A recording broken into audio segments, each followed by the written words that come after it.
வணக்கம் நண்பா. நம்மளோட ஒர்க் இன்னைக்கு எங்கேன்னு பார்த்தீங்க அப்படின்னா முத்தூரில் லொக்கேட் ஆகிருக்கிற ஈபி நகரில் தான் நம்ம சைட் இருக்குது. ஸோ அங்கே தான் வந்து நம்ம இன்னைக்கு புது பில்டிங்க்கு எலக்ட்ரிக்கல் ரூஃப் பைப்பு தான் இன்னைக்கு வந்து நம்ம வந்து வைக்க வந்திருக்கோம். ஸோ கஸ்டமர் பார்த்தீங்க அப்படின்னா நம்ம வீடியோ பார்த்துட்டு இந்த மாதிரி புது வீடு ஒன்று கட்டுறோம், ஸோ அதுக்கு வந்து எலக்ட்ரிக்கல் அண்ட் பிளம்பிங் வந்து பண்ணி தர முடியுமா அப்படின்னு சொல்லி கேட்டிருந்தாங்க. ஸோ நம்ம போய் ஒரு வாட்டி சைட் விசிட் பண்ணிட்டு என்னென்ன மெட்டீரியல் வேணும் அப்படிங்கிறத எழுதி கொடுத்துருந்தோம். ஸோ கஸ்டமர்கிட்ட வந்து கேட்டிருந்தோம், உங்களுக்கு ஏதாவது எக்ஸ்ட்ரா ஃபேன் மாட்டுற மாதிரி ஃபேன் பாக்ஸ் இல்லை லைட்டு ஏதாச்சும் வேணுமா அப்படின்னு சொல்லி கேட்டிருந்தோம். ஒரு ரூமுக்கு இதெல்லாம் வந்துடும், அதை தவிர உங்களுக்கு வேறு ஏதாச்சும் வேணுமா அப்படிங்கிறத கேட்டிருந்தோம். ஸோ அவங்களும் வந்து எனக்கு இந்த இடத்துல இதெல்லாம் வேணும் அப்படின்னு சொல்லியிருந்தாங்க. நம்மளும் சில விஷயங்கள் அவங்களுக்கு தகுந்த மாதிரி ஆல்டர் பண்ணி கொடுத்துருந்தோம். ஸோ அது இல்லாமல் பார்த்தீங்க அப்படின்னா நம்ம எக்ஸ்ட்ரா என்னென்ன பண்ண வேண்டியது இருக்குது அப்படின்னு பார்த்துட்டு இந்த சைட்டுக்கு நம்ம என்னென்ன மெட்டீரியல் வந்து யூஸ் பண்ணியிருக்கோம் அப்படின்னா 3/4 இன்ச் பைப் 2mm பைப் வந்து 5 பைப் வந்து யூஸ் பண்ணியிருக்கோம். அதே மாதிரி 1 இன்ச்சில் 30 பைப் யூஸ் பண்ணியிருக்கோம். 7 ஃபேன் பாக்ஸ் 16 ஸ்பாட்லைட் பாக்ஸ் வந்து யூஸ் பண்ணியிருக்கோம். இதுக்கு ஏசி லைனுக்கு தனியாக பைப் லைன் போட போகிறோம். அதுக்கப்புறம் ஸ்பீக்கர் லைனுக்கு தனியாக பைப் லைன் போட போகிறோம்.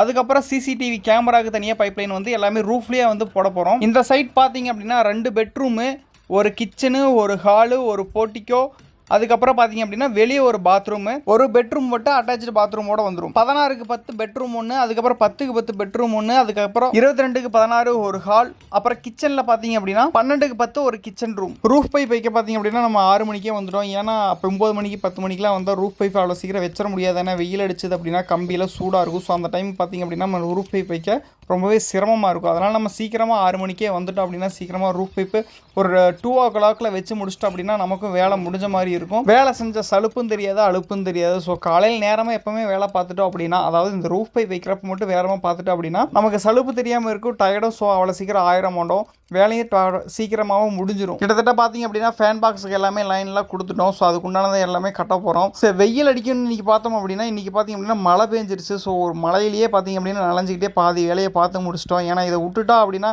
நாளைக்கு வேறு காங்கிரீட் போடுற அப்படின்றாங்க. ஸோ அதனாலேயே மழையிலேயே பார்த்தீங்க அப்படின்னா பாதி வேலையை பார்த்து முடிச்சிட்டோம். மழை கொஞ்சம் தூரலாகவே இருந்துச்சு, இருந்தாலும் பரவாயில்ல அப்படிங்கிறனால மழையாக வேலையை பார்த்து முடிச்சிட்டோம். ஸோ ஃபேன் பாக்ஸ்லேருந்து பார்த்தீங்க அப்படின்னா அடுத்தது வந்து எல்லாமே இந்த ஸ்பாட்லைட் பாக்ஸ்க்கு வந்து லைன் போட போகிறோம். ஸோ லைன் போட்டு எங்கெங்கே கீழே வந்து நம்ம பார்த்தீங்க அப்படின்னா எங்கெங்கே லைட் பாயிண்ட் இறக்கணுமோ ஸோ அதுக்கெல்லாம் பார்த்தீங்க அப்படின்னா பெண்டு போட்டு இறக்க போகிறோம். அதாவது டியூப் லைட்டு, எல்இடி லைட்டு ஏதாச்சும் மாற்றோம். அதுக்கு எல்லாமே கீழே பெண்டு போட்டு 4 மூலைக்கு 4 பக்கம் இறக்கி விட்டு வச்சுருக்கோம். நாளைக்கு எந்த இடத்துக்கு வேணுமோ அந்த இடத்துக்கு நம்ம தேவைக்கேற்ற மாதிரி யூஸ் பண்ணிக்கலாம் அப்படின்ட்டு. ஏன்னா இப்போ வந்து நம்ம எந்த இடத்துக்கு தேவைப்படுன்னு சரியாக கணிக்க முடியாது. திடீர்னு ஒரு பக்கம் வேணும், இன்னொரு பக்கம் வேணும் அப்படின்ட்டாங்கன்னா நம்ம வந்து அந்த டைமில் வந்து ரூஃப்லாம் ஒன்றுமே பண்ண முடியாது. ஸோ அதனால் எங்கெங்கே இறக்க முடியுமோ எல்லா பக்கமே நம்ம பார்த்திங்க அப்படின்னா பைப் லைன் வந்து இறக்கி வச்சிட்டோம். ஸோ இப்போ எல்லாமே நம்ம வந்து தேவையில்லாத பக்கம், அதாவது ஸ்பாட்லைட்டில் ஒரு பக்கம் தான் கனெக்ட் பண்ணிடுவோம். மித்த பக்கம்லாம் தேவையில்லாத பக்கமெல்லாம் டம்மியை போட்டு அடைக்க போகிறோம். எதுக்காக இந்த மாதிரி டேப்பு சுற்றி டம்மியை போட்டு அடைக்கிறோம் அப்படின்னா ஏன்னா காங்கிரீட் கலவை வந்து அந்த பாக்ஸ்க்கு உள்ளே போகாமல் இருக்கிறதுக்காக தான் ஒரு பிட்டு பைப்பு கட் பண்ணி அதில் டேப்பை